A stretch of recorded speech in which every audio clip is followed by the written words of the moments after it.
If you have been using LinkedIn or going to in-person meetups to find a new role, advance your career, or expand your network without a whole lot of luck, I have a hard truth I want to talk to you about. The issue might actually be you.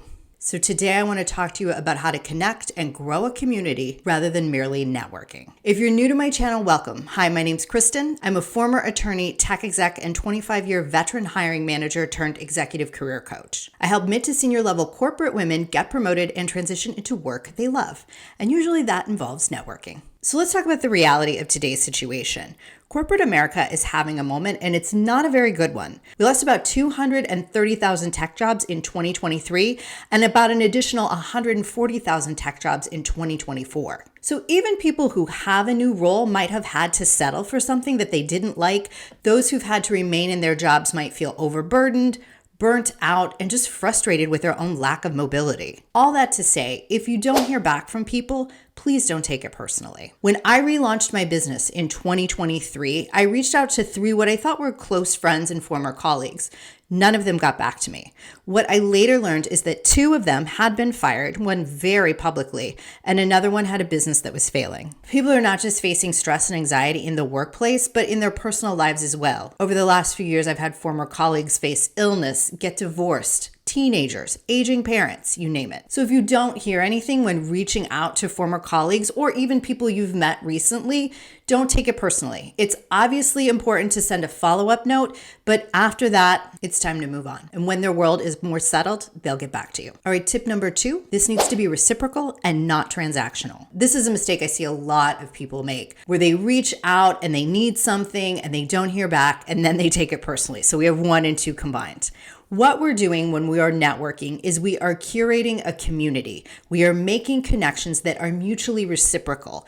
We've said this about mentorship, and whether it's networking or mentorship, all of this is just fancy wording for friendship. And sure, you don't have to be besties with these individuals, but these are people that you want to care about outside of a work environment. And hopefully this is something that you're doing anyway, but let me give you an example of a former colleague of mine and how he showed up for me in a time of need and why I would go out of my way if he came to me today. So several years ago, I was in an office meeting in a high-rise in San Francisco when my brother was calling me repeatedly. I stepped out of the room to take his call, and I think I answered the phone with, "Oh my God, what?" and found out that our father had passed away. I obviously had to re-enter the meeting to get my stuff. And after that, one of my former colleagues sent me a note and let me know that his own father had passed away quite suddenly. From then forward, he checked on me on a pretty regular basis, letting me know that it was normal to not have a linear cycle of grief. He shared some of the hardships he and his family faced after his father's passing, and he really let me know that I wasn't alone. Because of this, if he came to me today and he needed my help with anything at all, I would be there in an instant. I think there is still an outdated form of thinking that work is transactional in all its ways, and we can't have friendships at work. And while our deepest connections might not be reserved for the workplace, it takes very little to be kind and to care for people, especially if you see they are in a time of need. You can share a piece of yourself without losing yourself. And in fact, I believe that that is necessary when we see the behavior of corporate America in this moment. Be better than that. Make it more than transactional. Number 3, check your energy. Have you ever been on a date where the other person reeked of desperation and you just could not get out of there quick enough because of it?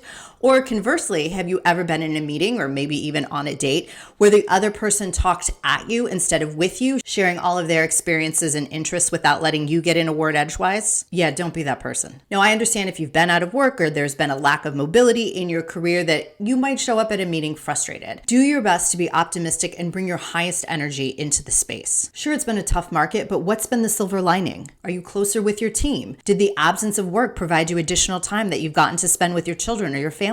Have you been able to read more or volunteer for causes you love? I know it's hard when you're struggling, but sharing your highest vibration, being kind and not condescending when you go into these meetings, that is what's going to attract the right people to you. Number 4, check your jealousy. So one of the things I've noticed this year is people will see former colleagues or individuals they know be presented with opportunities that they are very well qualified for themselves, and jealousy arises, and they say ugly and condescending things that they think nobody else hears. but we do. And yes, the market's tough, but I think this frustration comes from our mentality. We think of opportunity as a pie, and there's only a finite amount. So if you get a bigger piece, that means I get a smaller piece, when actually the opposite is true. Opportunity is like air. All we have to do is inhale. There is plenty for everybody. And the universe might be giving you a moment right now in order to reflect and recharge and renew, or think about what you want your next steps to be. The universe might also be giving you a moment to be humble and think about where you can be grateful, even if you feel like there isn't a reason to be. I remember when I was in the second grade, there was an art contest, and for some reason I really wanted to win it, and I didn't. This girl, Adrian, in my class won it, and I came home and I complained to my mother how I did not win this art contest. It might seem really simple and trivial, but I think this reflects how we operate as adults. So rather than consoling me, my mother said, well, why don't you go and talk to Adrian and ask her how she draws? Ask her about her skills and see what you can learn from her. And honestly, that conversation and that opportunity was one of the best gifts of my lifetime.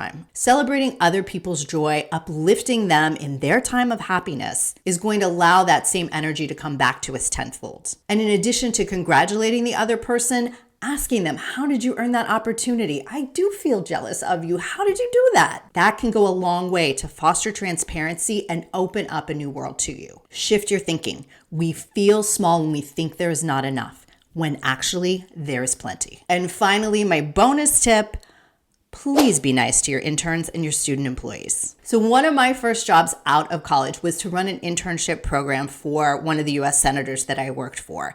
And some of those individuals have gone on to literally be famous people. They've run for and won office. They've worked in the White House. They've become scholars and professors and top lawyers, people top of industry. And sometimes it is hard to not be jealous of their success. But I feel lucky to still be in contact with a lot of them. And one of the reasons for that is I always thought of them and introduced them as colleagues, rather than think of them as someone in a pecking order. You never know where that administrative assistant or program manager is going to land tomorrow. So be nice to everyone, congratulate everyone, stay in touch with people despite the hierarchy that you might see, because you never know who is going to bring you your next opportunity. Did you find this helpful? If so, I would love it if you would like, share, and subscribe. I know this market is tough, but my goal with this channel is to curate a kind and helpful community where we can navigate corporate America together. And if you're someone that's up for that, I would love for you to be a part of it. I come out with new videos each week, and until then, take care.